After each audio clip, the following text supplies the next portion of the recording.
की भौजी सुनू ये नभ की भौजी छुर छुरी लपेटा कानैया सुनू ये नभ की भौजी फटाका लपेटा कानैया सुनू ये नभ की भौजी कोन के जेबे आहा घाटिए कोन के चलबे आहा बटिए आहा के सब तो जानैया सुनू ये नभ की भौजी सुनू ये नभ की भौजी छुर छुरी लपेटा कानैया सुनू ये नभ की भौजी फटाका लपेटा कानैया सुनू ये नभ की भौजी DJ Sumit Satish, DJ Sumit Satish Rema, Sumit Satish Rema. माँ गायत्री रिकॉर्डिंग स्टूडियो।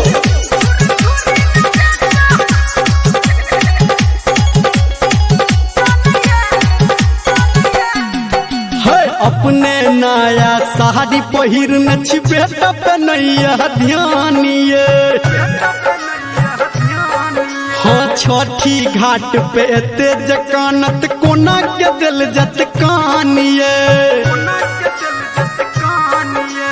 अपने नया साड़ी पहिर न बेटा पे नैया ध्यानिए छठी घाट पे तेज कानत कोना के दिल जत कानिए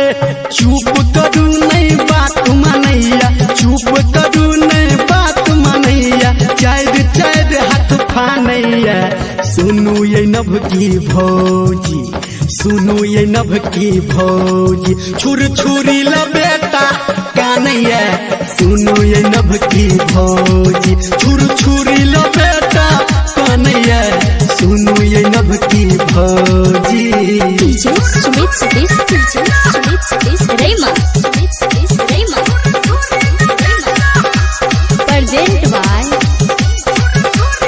Matthew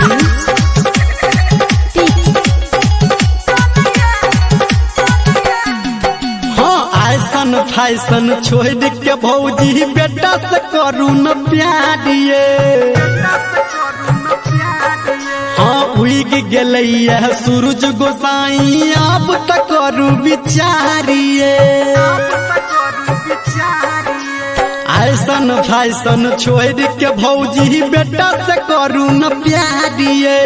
उग गेलैया सूरज गोसाई अब तक करू विचारिए धर्मेंद्र निरमलिया कहे राइटर राजा राजू कहे बेटा ने आहा के मानैया सुनू ये नभ की भौजी सुनू ये नभ की भौजी फटाका लपेटा कानैया सुनू ये नभ की भौजी छुर छुरी लपेटा कानैया सुनू ये नभ की भौजी किन दियो ने गोखनो।